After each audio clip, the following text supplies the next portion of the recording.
Jeff, thank you for coming on with us here tonight. Happy to be here. It's a busy time to have you on, so we're glad you're here. We'll start with a couple weeks ago, the big announcement of this proposal for a soccer stadium in downtown Albany. I'll start by asking you, what has to happen for this to come to fruition? Well, that's actually the hardest question. Great, let's get it out of the way. That's how we start here. You know, I think for us, the big thought was Major League Soccer wants to be in Albany, and we looked at that as a regional play. And so that was the big thing right out of the box. Let's do this. Now we have to figure out how to do it. So we are working 15-hour days, our entire team, figuring out what's the cost, what do we need, what are we building, how are we going to do it, and can we actually get it done by the summer of 2026? Did they come to you? You go to them? How did this process start? We went to them. We formed a little bit of a local group that said we need to do something very ambitious in downtown Albany. And Major League Soccer was the ambition, and we went through a series of interviews and discussions and talks and Zooms and all the things you have to do in 2024 until we got to them in late March. And they said, we really like this idea, let's go with it. Where did the idea come from for it to not just be a soccer stadium? Because we hear a lot of, we had the conversation during the opening press conference about some opposition that could come through a stadium project. We've heard that in Buffalo. Yep. But this plan has housing involved. It has restaurants. It has a more entertainment aspect. Where did that come from in this process? I think it's the baseline of the entire development team to do urban development that creates connection points between neighborhoods. And so, you know, you could just do a stadium. That's certainly something you could do. But for us, the city of Albany needs much more. It's at an inflection point right now. We're going one direction or the other. And we feel that if we can use a stadium or an event center as an anchor, but create hundreds of millions of dollars of economic development around it, including very much needed housing and some entertainment options, that it'll work. The key is really, as silly as this sounds, we want to be able to manufacture some fun down there. And your downtown needs to be fun for people to want to be into it. Speaking of downtown, we'll transition now, of course, to Central Warehouse. Yeah. It's been the eyesore. You've heard everyone call it that. And, you know, you had this press conference now the 2 Decembers ago, and then things sort of changed after that. Yeah. And now gone for sort of full steam ahead, you could say, with the demolition of the warehouse. And I don't think anyone's mad to hear about that. Just, I guess I want to know why that happened. Well, no, actually quite the opposite. Everybody's happy we're tearing it down. Right. It's hard. That's what I mean, yeah. It's hard to have one of your dreams fail and then have people be supportive of your failure. But that's where we are today. So we had the dream to fix the building. We thought we could do a good job. I actually love that structure so much, which I know I'm in a huge minority, but the economic climate changing really hurt us. Interest rates really pounded us. And we have some really nasty structural reports. So happy to report to you actually first that yesterday we submitted our grant application to the state of New York for demolition funding. We hope to hear later this summer about whether that application is successful, and if it is, this time next year the building will be down, and we will turn the land back over to the county for $1 to let them figure out what to do with it. And I think there was another conversation. I saw an interview to WAMC about there's a recycling aspect to the building that can help with all of this. That's actually one of our big fears was it didn't make sense to tear it down at $20 million because it's such an obscene amount of money. Yeah. And over the last couple months, we've done a great job working with contractors to figure out how to recycle the concrete. So we will go in, we will remove the asbestos. That's about a $6 million number. The building will come down, and then the concrete will be recycled and put back into some useful space in life, which is obviously a great thing to do. I did not know you could recycle a building. So. Yes, you can. You can recycle the building. It goes into the aggregate. As you know, we talk more on the YouTube portion of this. We might have to get more into that and how that all plays out. Really quickly, we have a little bit of time left, but you're a St. Rose alum. Yeah, spent 4 years of my life there. Obviously, there's an emotional attachment there, but also property attachment there. Yeah. What do you see in that space? Well, I think the county executive is doing a fantastic job taking the lead and figuring out how to get it in the hands of local people. I think that's primarily the biggest thing to do right now. And then I think there are a number of different uses. I talk every single day with people who say, hey, you know what I could do at St. Rose? And I think if we can get to the point where there's local control and Albany County is figuring out what to do with it, you'll actually be able to see uses ping in and out pretty quickly. You're usually a one property person. I'm right? a one property guy. This is a lot of property. This is a spread. Yeah. This is a massive undertaking. I think that there are some educational uses. I think there's some housing uses. There's probably some recreational uses. And I think long term, we might be able to look back on this and say what a great opportunity this was to transition from a historical educational campus to a true neighborhood setting. Yeah, and you mentioned the recreational, the sports fields they're turning back over due to an agreement years ago. I think it should help with that. So let's get back to the soccer stadium and what went into all of that. I think one thing we should ask, and what we did ask the day of the press conferences, is the funding aspect, the financial. Sure. And I think a lot of people are wondering, well, is it going to be a private investment? Is it going to be a public one? Where is the money coming from at the end of the day? I've been careful about how I explain this, and most of my careful is I actually don't know the answer yet. So it's good to be truthful. I can say I'm pretty confident that we'll bring at least $200 million of the funding privately. There are a lot of people out there that are very interested in participating. I've been genuinely struck in awe by the number of people that have reached out for me, let's say within 5 hours of here, the last couple of weeks, that have said, hey, I've been trying to do this with Major League Soccer in this market and this market, or I've been trying to do this with USL in this market, can I come in? And I've had 2 people come in from 4 hours outside of the region in the last 2 weeks just to have a chat with, tell me about downtown Albany, what's going on. And it's a great opportunity for me because I can walk people through the downtown. I know it like the back of my hand right now and say, look, I can't do this building and I can't do this building and I can't do this building, but here's the occupancy here and here's the backstory. And I think the whole theory has been, if you can drop $300 million into that site, the dollars that you'll get flowing out of it into other buildings are innumerable. And what you'll actually see, and what we love about the placement at Liberty Park, is that it is the actual connection point to the south end, which needs a lot of investment. And it needs investment from people of all walks of life. And the idea that the south end could now be anchored, right? The beginning of the south end is anchored by a $300 million development with a professional sports team, I think infuses the potential for investment there in a way that no other development would. When it comes to you mentioned the other municipalities, this plan of, like we talked about earlier, of not just the stadium, but more with the housing and the restaurants and whatever it's going to be. As you've seen that, is there a model of that somewhere else that you looked at? So where? So, well, almost everywhere, right? And I think that's the interesting part.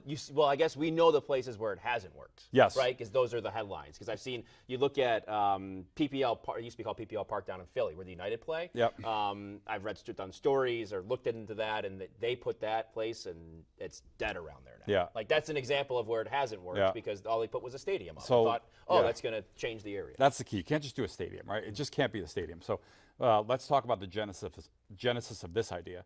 I went on a road trip last year, and it looked like I was having a midlife crisis, but really I was just driving around and I was seeing what other people were doing. And so I had gone 41 days without seeing in person anybody I knew. 41 days. Really interesting experience. I get to St. Louis and I meet a couple of friends of mine, Mandy and Eric. We were going to go to a concert, and their daughter said, no, we want to go to the soccer game. And so I said, all right, I've never been to a soccer game in my entire life. Never. Let's go to a soccer game. Yeah. So we drive to downtown St. Louis and we park at an old Union Station. I own the Union Station in Albany. And we walk 3 blocks to the stadium. Liberty Park is 3 blocks from Union Station in downtown Albany. Yeah. It's next to an elevated highway. I'm sitting there looking, I'm thinking like, how did this happen? How did we end up here? And I walked into the game and I was blown away by the energy that was all around the stadium and the development that had popped up, the restaurants, the housing. And I, as a real estate developer, automatically started looking and saying, oh, that building hasn't been done yet. Let's do this one. And lo and behold, a couple of weeks ago, right before we made this announcement, the Wall Street Journal runs an article about the doom loop of real estate in St. Louis and how all these parts of downtown are just failing. And that's, you say that, and that's not the safest city in the country either. It's not. Like, and you think about safety and the similarities. Very high. The St. Louis Albany story is very interesting. At the end of this Wall Street Journal article, and now mind you, we've been having talks privately with people for months on this, and I keep telling them, I went to St. Louis and this is what I saw. So then here's the front page of the Wall Street Journal, doom loop, and I'm sitting, the last 5 graphs of the story are all about the stadium and how it's booming around the stadium. And I sat there and went, here we go. So I think if you look at what I love about the Albany story is we're a secondary market. It's hard to compare a soccer team playing in Philly to a soccer team playing in Albany because if you've been to Philly, you understand that you could spend 6 straight weeks there and never get bored and find something new every day. And what I believe will happen with the soccer stadium is I believe it will become a paramount activity in this region. I think people will flock to it, and I think we'll do really well because we have less things that demand your attention on an everyday basis. And I think you actually see that in Major League Soccer in their current structure. Is the tier 1 teams, the St. Louis cities of the world, they draw really well, and those second teams not so much, because there are many opportunities to do other things. And I think secondary markets in soccer can be a very interesting story over the next 20 years. Why do you have confidence that, say, yes, this team launches in, what was it, 2020? 2026. 2026 was the goal, because that's the next that's for the start of their season. Yeah. So what gives you the confidence that there still will be a team there in 2030? That you don't have a stadium that a team leaves? Because sometimes in these secondary, tertiary sports, no that's question. What happens. Very fair question. It's a number of things. One, we have a very committed local team that are making targeted investments into the city of Albany. So my group has invested over $200 million in Albany since 2017. Ed Mitzen, who will own the soccer club, is the most money where his mouth is person I've ever met in my entire life. He's going for it. We are going for it. And we believe that the real estate around it will work. And we then have the third part, and it's really funny because in the talks with Major League Soccer, it wasn't until way down the road where I thought, wow, look at the soccer team that we have. We have a good group of soccer guys. I just said I've only been to one game ever, so I'm not the best judge. But we have a great group of soccer guys that we're going to roll out here in the next year that are, I'll call them soccer famous. And not soccer local famous, soccer world famous, that are on our team, that have gotten involved due to a bunch of relationships we've been able to forge. And I think we are going to be the gold standard of MLS Next Pro. Okay. Wow, that's talking about money where your mouth is. Yeah. That's obviously big picture, big project. Yep. But I'm not going to say it's not a big project, but it's just a different kind of project, the Knowhere Collaborative. Yeah. Something you just launched, a little bit more grassroots, would you call it? It's the most grassroots thing I've ever done. Okay, I'm glad I characterized it well. Tell us about that. Yeah, I love telling stories, and the genesis of it is super funny. Last year, I accidentally picked a fight with Chick-fil-A. And I just got annoyed that the local newspaper put the opening of Chick-fil-A on the front page. I wasn't trying to make a political statement. No, yeah. I was just saying I would really like small business to get the same level of coverage that big business gets.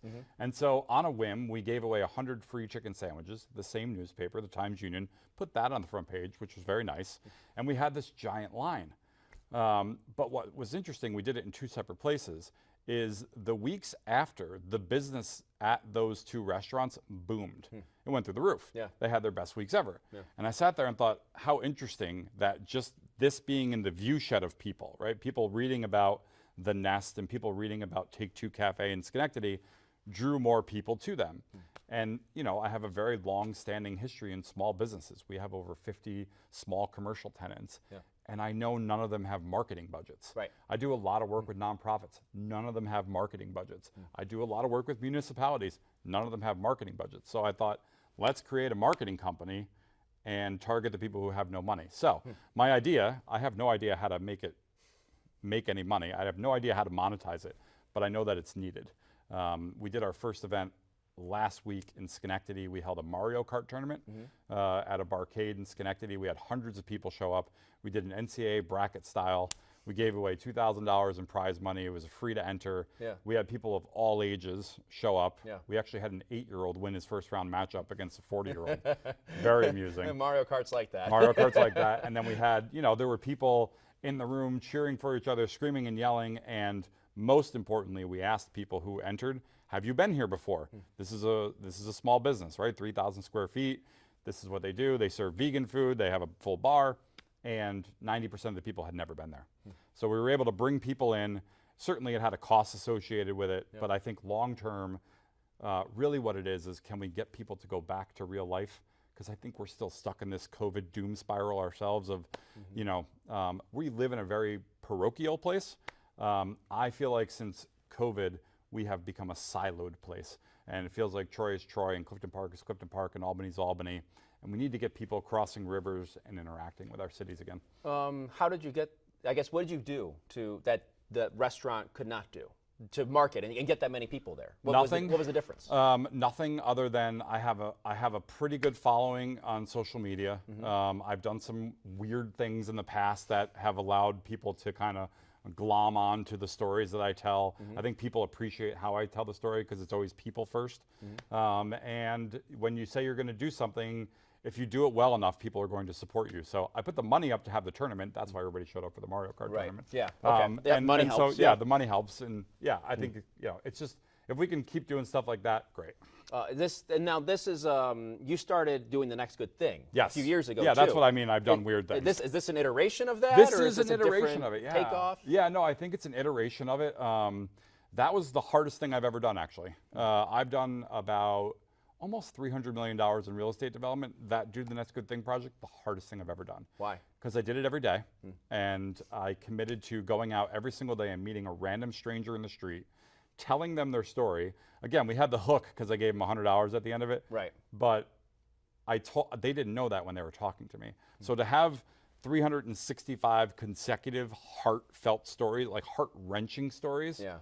I learned a lot about people that year. I learned a lot about myself. I learned a lot about my motivations. Yeah. And, I tell anybody who will listen now that started out, I didn't know it at the time, that was an ego project. I was, look at me. And then about halfway through, I said, what have I done? And then I was able to shift into a gear of like, no, this is working and it's building an audience. And people are telling, it was 2017, so it was just after the 2016 election, a lot of anger back and forth. And I'll be honest with you, part of the Knowhere thing is, okay, here we go again. And there's so much good that can be put out into the world, and let's just have a community to do it. I know you said it's an ego thing, but I think I read that there was something closer to you, right? Yeah, that helped motivate that? Yeah, so my sister passed away in 2016. She was only a year younger than me. We were the Irish twins. And she had a bucket list that we found afterwards, and it only had 5 things checked off on it. And they were really simple things like be a good person, smile every day, forgive people. Yeah. And it ripped my heart out to read it. I just felt like I needed to do something. And it was interesting because I did an interview and I ended up on the Bobby Bones show. And I didn't know who Bobby Bones was at the time, but I started getting all these phone calls from around the country from people saying, hey, will you come speak at our conference? And I ended up, that year that I did the Do the Next Good Thing, I spoke to, I think it was over 20,000 kids that year in random places, Denver, Virginia, all over, and talking about my sister's bucket list. And she was bullied growing up. I was one of her bullies. We grew very close as adults, but we had an antagonistic childhood.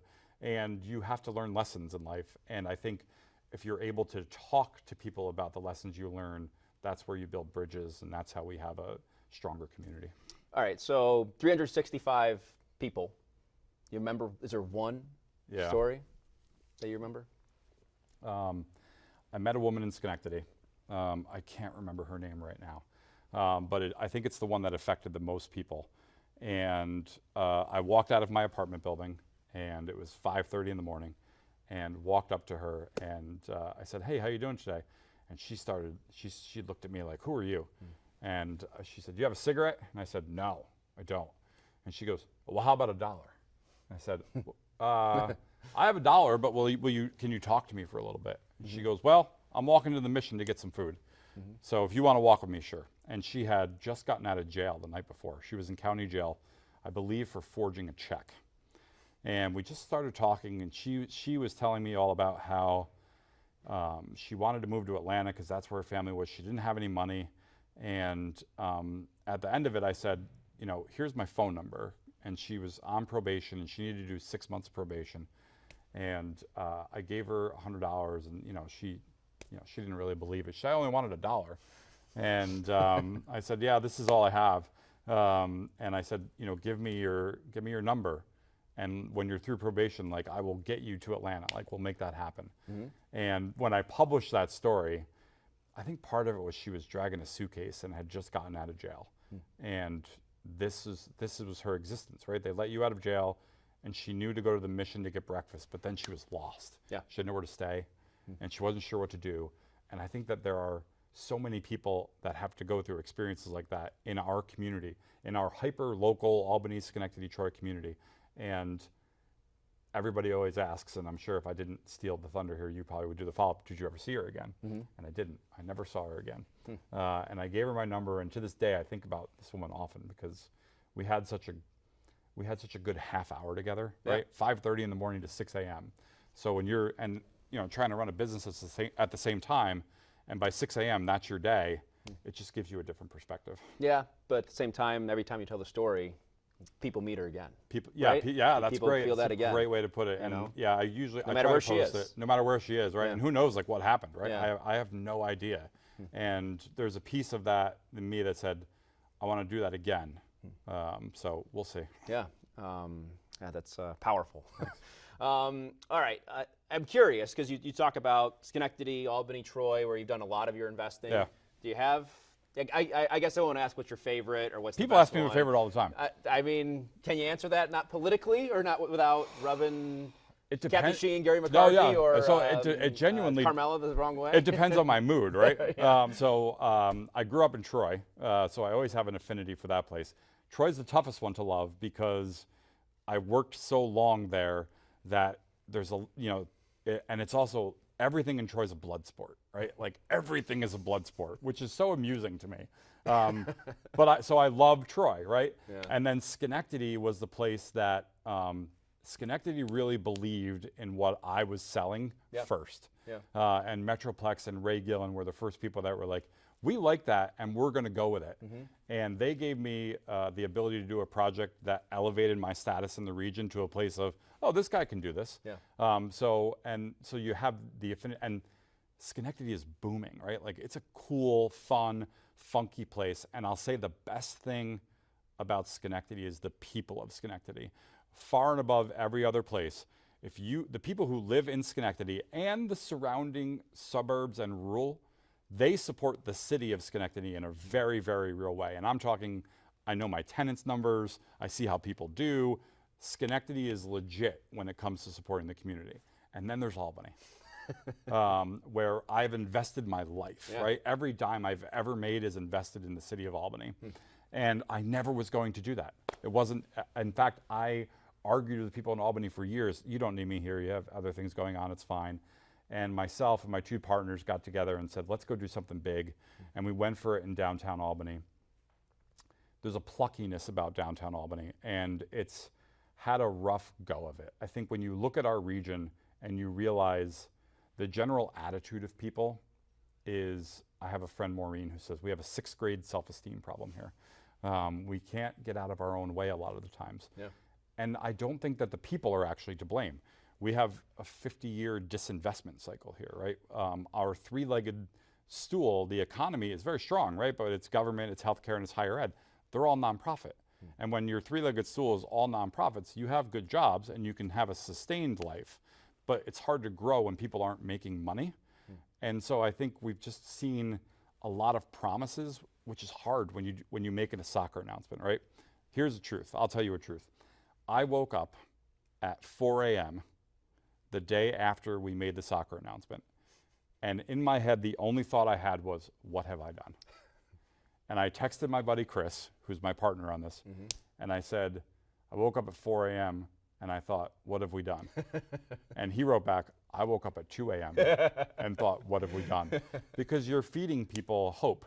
Yeah. And I did it with Central Warehouse. And so one of the arrows that's in my back right now is from people saying, oh, you already said you could do Central Warehouse and it didn't happen.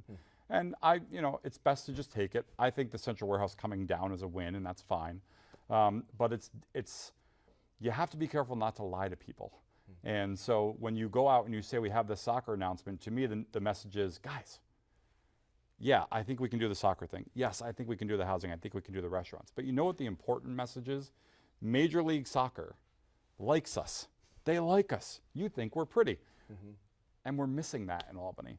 And when I say Albany, I mean the region there, right? Like, so, and as Albany goes, so goes the region. So I love Albany because I think it has the highest ceiling. And I think if we can get a bunch of people over the next 20 years to say, let's go, Albany will boom. Okay, but I will say, last year before was the big inclusionary zoning ordinance. Sure. And you put up kind of a stink about that. Yeah. As did the mayor, of Yeah. course, and there was people that spoke for and against it, and then it's all in the name, as they say, of affordable housing. Yeah. How can there be that path forward for you, especially with that in mind? Yeah. And knowing the challenges that you have cited that's brought. Yeah. I'm not actually against the intent of the law. I'm against the execution of it because it's not going to achieve what well-intentioned people want to achieve. It's not going to create more affordable housing. In fact, it's already created less affordable housing. We did a refinance on one of our projects recently that was 100 apartments, and we qualified for an affordable housing loan from the federal government because of where our price points were. So the product was getting built. I would twist your words a little bit. I don't think I put up too big of a stink. I actually said I don't hate the law. The challenge is what you're doing is you're limiting the revenue that can be gained from something. And so Central Warehouse, which was going to require $120 million, without the ability to understand what long-term revenue growth could be, that was the death knell. And the interest rates were very important. Yeah. The structure was very important. The last piece was the inclusionary zoning. That leads us to Liberty Park, because we're sitting here and we're saying, I'd like to do housing. You know, personally, I'd like to build 500 units of housing there because I know it would fill. We just finished our Slip 12 project, which is the old Huckfin's warehouse. Yeah. We're already full. All 274 apartments. Yeah. And do you know how many people ask me, are you crazy? You want to build a building on 787 and you think people are going to live there? It's full. In Albany, yeah. It's full. From everything I've seen. Right? Yeah. So it's full, so we know that housing can be built. And that's one of the questions when you say to me, what's it going to cost? One of the reasons I can't answer is I have to figure out that inclusionary zoning piece. Without the ability to return equity dollars to investors because of this inclusionary zoning, I need fake equity. I need state grant dollars to do housing pieces because I have that inclusionary zoning piece I need to work for. So that's one of the reasons we can't do it. But that's in the ask, and I think we'll make a good argument. Does that stand, I guess, and when it comes to outside of this ordinance, when you're trying to build a mixed use, right, or it could be a market rate or luxury, because that doesn't matter, right? Yep. It doesn't matter what it is. It doesn't matter what it is. Right. Yeah. I guess, is there anything stopping you from saying, I got this property, this is all affordable housing right now? There's nothing stopping us. I don't know that it's the right thing to do. Albany has actually done an incredible job in creating workforce housing, or in creating affordable housing. Wonderful projects have gone up all around the city. My favorite one is on Clinton. It's a scattered site. So Albany has actually, and the mayor talks about this very eloquently, they've done a good job of creating affordable housing. We need a mixed income product, right? We need the workforce housing. We need, it sounds ridiculous, but there's really just regular apartments, right? We don't build luxury apartments. I don't build luxury apartments. I grew up in Troy. I don't have enough money to build luxury apartments. So you just need that product. You need people down there, and what we think we can do on that site, if you do a mixed income, and so when I say mixed income, let's do the 60% that the council is at. Let's do some 80%. Let's do 110%. Let's do 140%. Let's build that product right there. And imagine doing that. This is one of these secondary city arguments. Imagine doing that where not only are you living in a building where the roof deck looks into a soccer stadium, but if it was up tonight, I could walk across the street and go see the Avett Brothers at MVP Arena in a 1-block walk for a $40 ticket. And when Springsteen is there, imagine being able to walk to Springsteen from a $1,300 apartment, from an $1,100 apartment, from an $1,800 apartment. The ability to do that puts Albany on a map where affordability and some big city actual experiences meld together, and now we're creating livable places. Yeah, and I think that's what people care about. That's why we're having this conversation, is because people are like, it costs so much for different things right now. Yes. Despite some of the other economic factors that you see going in the right direction, it still for some people costs a lot of money. Yeah. So that's why the cost is important. Yeah. Yeah. You talk obviously of your hope. Why is that? I tell people this a lot. I lived in Flint, Michigan in the midst of the water crisis. But there were still people there that believed in the city, believed in the people, and believed in the future. Yep. For you, why do you, because you do believe all of that. I do. And the capital region, you could say. I think it's because of how I was raised, and I don't want that to sound cliche, but I watched my dad just work his butt off for 40 years as a carpet installer, right? Like My dad is 70 years old and struggles to walk upstairs because his knees are gone because he worked his butt off to put his kids through school. And the American dream suggests, doesn't promise, but suggests that you can elevate your status. And we're sitting here and I'm throwing obscene numbers at you like, oh, I've done hundreds of millions. It's so dumb, right? I got lucky. I got super, super, super lucky. I met the right people at the right time. They liked me, they invested in me, and then I was able to do this. But it was so much of it was luck. It's hard work, but it's also luck. And so when we're looking at this time and place, no one knows the story I'm about to tell you. I don't think I'll get in trouble for it. We're with Major League Soccer in New York City. I got off the train. We had done a bunch of Zoom calls, but this was going to be a big in-person meeting. And sat up there. We met with the president of the league. He said all the right things, and I walked out of the meeting, and I got to call my mom and tell her, you'll never believe it, but I think we got a team. And we come home, and I'm talking with Chris, partner on the project, and I said, how are we going to convince everybody that we need to do this? How is this possible? Like, how are we going to say we need to do this at this moment in time where politically I can list 100 other things we should be spending money on? It's very easy for me to do, right? I'm awake. You hear the Republicans in the Capitol every day. You hear Republicans and Democrats and Democrats. Right? That's, to be fair, I think about one particular topic when it comes to the $2.4 billion. For and they list off a lot of stuff. Yes. So, so we are sitting. I am not kidding. This actually happened. We're sitting in the MVP arena, watching Caitlin Clark and Angela Reese play on a Monday night, and the game is almost over, and we're sitting there talking about how unbelievable this crowd is. Like, if this is a crowd for this game, imagine what we could do with a really good Major League Soccer product. Imagine what we could do. And I was like, we just got to convince people that we need it. And Rebecca Lobo, of all people, apparently mutters this phrase online, good luck trying to find something to do in Albany. By the way, good luck finding something to do in Albany. And all of a sudden my watch starts bing, bing, bing, bing, bing, bing, bing. I was like, what's going on? I pick up my phone. And my brother texts me, Rebecca Lobo just said, good luck trying to find something to do in Albany. And I turned the phone around and I showed it to Chris. And I was like, can we be this lucky? And you start talking about moments in time. And that's why I say I've been so lucky, because I don't know how this conversation unfolds if that doesn't become a national story. If the New York Times isn't the next day calling the mayor of Albany and saying, how do you respond to Rebecca Lobo's comments? And 3 days prior, Major League Soccer had said, we love Albany, we would like to be there. That's your response. Sometimes life is luck. Yeah, and timing. Yeah. Well, Jeff, thank you for your time. Thank you. We appreciate it. Looking forward to seeing the next, because there's always something that seems to happen next. If it doesn't work, I'll come on and tell you why, so don't worry. Deal. All right, thank you very much.